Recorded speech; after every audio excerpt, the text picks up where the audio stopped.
Sebenarnya ini orang-orang yang kayak begini, yang suka mengharamkan ziarah kubur, mengharamkan maulid Nabi, tidak membolehkan tahlilan, dikit-dikit musyrik, dikit-dikit kafir.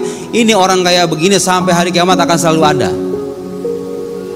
Ya, orang-orang yang menyimpang dari ajaran agama itu akan selalu ada. Terus sikap kita gimana? Sikap kita adalah memperkuat ke dalam, mengingatkan keluar sebisanya. Kalau diajak debat kadang saya suka nggak mau sama yang begituan tuh, karena masalah mereka itu bukan nggak ada dalil. Dalil itu banyak, masalahnya mereka nggak mau mengakui aja, gitu ya. Coba ini ya, logika-logika yang kadang disebutkan itu. Saya itu waktu di Mesir, karena kalau sholat nih tahiyat, saya mungkin bisa terhitung jari 4 kali kayaknya itu ditegur saya lagi sholat. Itu coba orang bisa, kalau bahasa anak muda sekarang tuh ngepoin orang sholat.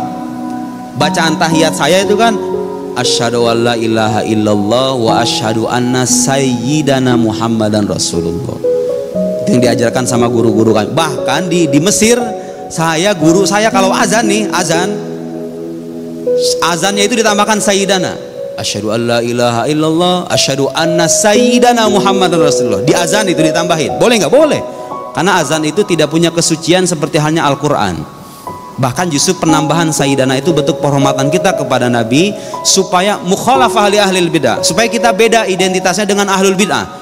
Mereka nggak mau tuh orang-orang ini nih, nggak perlu saya sebutkan nama kelompoknya ya, menyebut Nabi Muhammad dengan kata sayyidina, itu nggak mau. Khawatir katanya terjatuh pada musyrik. Padahal itu hadisnya sedemikian jelas. Nabi mengatakan dalam hadis, ana sayyidu waladi Adam wala fakhr. Nabi yang mengatakan begitu. Aku kata Nabi, sayyidu waladi Adam.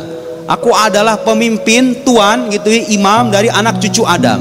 Sayyid, yang mengatakan sayyid itu Nabi sendiri. Kemudian khawatir umatnya menyangka bahwa Nabi sedang menyombongkan diri. Nabi mengatakan wala fakhr, tidak ada kesombongan. Nabi mengatakan begitu untuk mengabarkan ke umatnya, wahai umatku, aku ini imam kalian, aku ini sayyid kalian. Jadi kalau kita baca salawat sayyidina, di sholawat kita memuji Nabi setinggi langit, itu gak jadi masalah.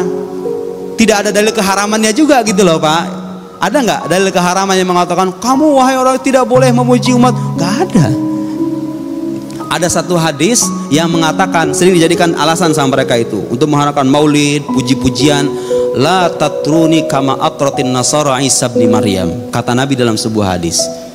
Suatu ketika Nabi itu masuk ke ke ruangan. Di sana ada para sahabat kemudian bangkit gitu dari tempat duduknya. Nabi mengatakan, la tatruni kama atratin nasara Isa bin Maryam. Kalian jangan memujiku secara berlebihan seperti halnya orang Nasrani memuji Isa ibn Maryam.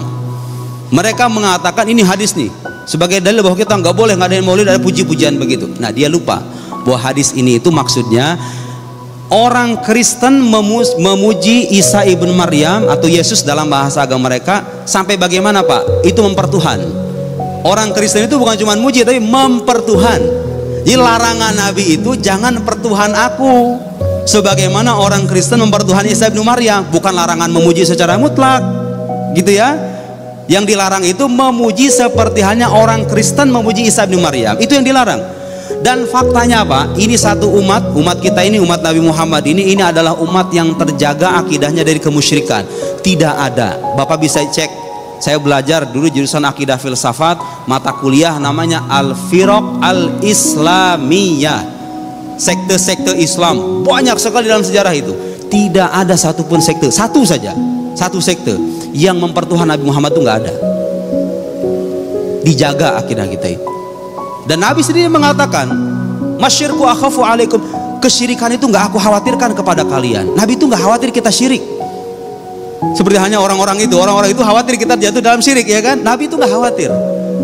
Tahu nggak apa yang dikhawatirkan sama Nabi itu? Bukan kemusyrikan, karena Nabi tahu bahwa umatnya akan dijaga dari kemusyrikan itu. Yang Nabi khawatirkan itu adalah dunia. Antana fasufiha, kalian saling berlomba-lomba, bersengketa, berantem, ribut gara-gara. Dan sekarang terjadi kan, orang-orang Islam tuh kurang kayak apa tuh negara-negara Arab itu. Kenapa saudara-saudara kita masih terbengkalai begitu? Fulus, masalah dunia. Semua itu adalah masalah dunia. Banyak orang-orang terzolimi, masalah dunia. Orang bersengketa, masalah dunia. Orang korupsi itu kadang ada nafsu duniawi. Negara kita harusnya menjadi negara kaya, tapi menjadi miskin. Banyak orang yang jadi maling, jadi koruptor, nafsu dunia. Itu yang dikhawatirkan sama Nabi. Jadi kadang kita beragama terbalik nih. Sesuatu yang nggak dikhawatirkan sama Nabi kita khawatirkan. Itu ya, Nabi nggak khawatir kita musyrik. Orang itu nggak boleh maulid nanti musyrik, nggak boleh ziarah kubur musyrik. Nabi nggak khawatir kita musyrik. Tapi sesuatu yang dikhawatirkan sama Nabi yaitu dunia, malah kita tenggelam di dalamnya. Nauzubillahi min dzalik.